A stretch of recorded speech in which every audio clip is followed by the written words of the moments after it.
So I tried to find this awesome spot to film, and I can't really find anywhere where it isn't windy or really sunny or tons of people aren't walking by all the time. So here's Santorini, but I'll be talking to you guys from Crete. Alright guys, so as promised, here is the ocean. I'm not on a beach, but the beach was too hard because there's always way too many people. As it is, you can hear the sound of the ocean, so hopefully it won't be too bad for the sound. So this is going to be travelogue 7 to 10. On day 7, we got to Santorini. We took a hydrofoil, and it's a boat that skims the water essentially really fast. And it was called the Flying Cat 3. Here's a photo. The inside of it's a lot like an airplane.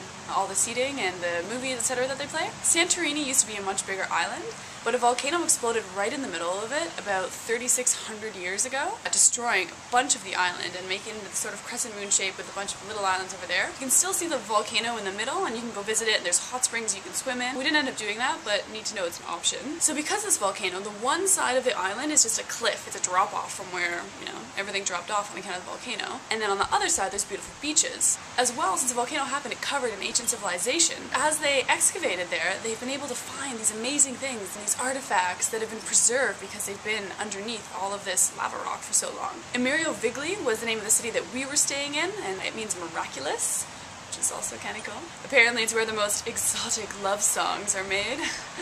That's how the guide put it. I think he meant the most romantic, but exotic sounds pretty fun. The capital of that island is Fira, and it has the museum in it, the archaeological museum. And then at the very end, Ia, which a lot of people pronounce as Oya, but it's Ia, apparently, is where all the Greek photos are taken. You know the photos you see where they have the white buildings, the blue caps, the beautiful sea, or the sunset? It's in Ia. As for their beaches, they have different colored beaches. There's white sand, red sand, and black sand, as well as pebble beaches. We ended up going to a black beach. I'll tell you more about that in a minute. On day 7, we arrived where the ferries dock, and we took a huge switchback up, and we drove all along down through Fera all the way to Emerio Vigli, and we got to our resort, and the man said, "Do you like stairs?" To which I replied, "Yeah, of course." So we started heading. This bird is killing me. So we walked down these stairs and walked and walked and walked. It takes about 2 minutes. I made this fast time video. Yes, there's more stairs, and more stairs, and more stairs, and there's just decks and decks and decks and stairs and stairs and stairs, and yes, it keeps going and going and going. It's retarded. But then it opens up to this beautiful pool area where you can sit and have drinks, go swimming, etc., lounge, and it was a really beautiful resort. The hotel is called Andromeda Villas. It sort of feels like the labyrinth the first time that you go to it. After we arrived, we walked around the city, found some restaurants for dinner, came back, chilled by the pool, then went out again, and we got white eggplant. Oh my gosh, it was so good. It was white eggplant, kind of done bruschetta style, but with a bit of feta cheese on it. Oh, it was delicious. Tried a couple of things like tomato balls, little tomato pancakes. They were also delicious, smothered in tzatziki. Then on day 8, this time we walked into town along the cliff. The Caldera, I believe it's called. And it's this walking path that just goes all along this cliff, past tons of restaurants, because they all want beautiful views. You pay twice as much to sit there and have a view of the ocean. We walked along, took tons of photos. We saw beautiful churches. We saw this epic centipede. This centipede frightened me. Can you imagine that? Something like scurrying across your leg?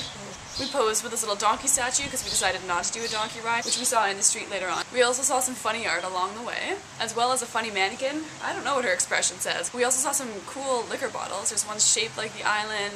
There's other ones shaped like the gods. Yes, there's other ones like that. So this is the guy who wrote a lot of theater, apparently, and in comedies, apparently there was a bit of a what's up happening to provide comic relief. And of course there were some neat jewelry stores and clothing stores and etc. all along the way. We next went to the Museum of Prehistoric Art of Thera. There are many vases, pots, and jugs. We also learned about how they made their colors, which was slightly different than the way the Greeks did in Athens. But a lot of these colors are preserved on account of the lava that happened. Black was made by carbon, red and yellow were made from earth pigments, and blue was imported from Egypt. And they have these amazing blue papyrus. Another thing that cracks me up are these nipple jars.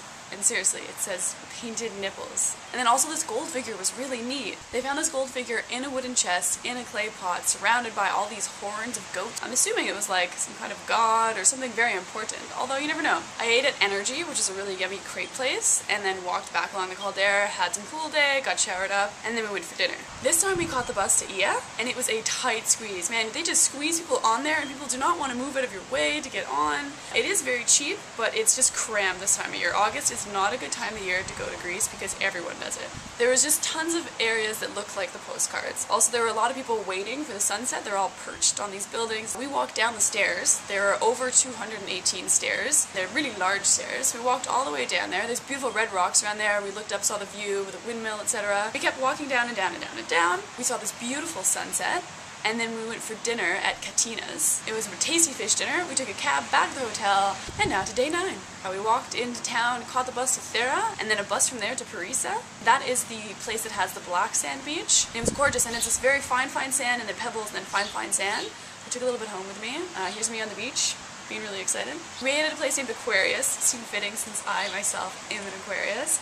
Food was tasty, but nothing special. Then my sister had this great idea to make someone into a mermaid, so I volunteered her, and it was a big group project. We all worked hard, patting the sand down, adding water, adding colored pebbles to make it beautiful, and ended up with a little sea mermaid. After this, we were pretty hungry, so Sarah and I got a snack at one of the snack bars. We got this amazing frappuccino thing, and this fantastic crepe with bananas and Nutella and whipped cream and tiramisu ice cream and cookies and cream ice cream, and we just did it all! Then we headed back to the hotel, got all cleaned up, watched the sunset on the balcony, and then went to dinner. We went to dinner at Anesti's. It was tasty. The carbonara there was fantastic. Coming from me, that is a big statement. On day 10, we got up and tooled around town. We went back to Oya for a little bit, took some photos there. We saw lots of jewelry, lots of art, also some hilarious pepper shakers. On the walk home, we found some friends with a cute puppy. And then we got back, cleaned our act up, and then headed back to the boat to come to Crete, which is where I am now. So thanks so much for watching. I'll be back with more soon.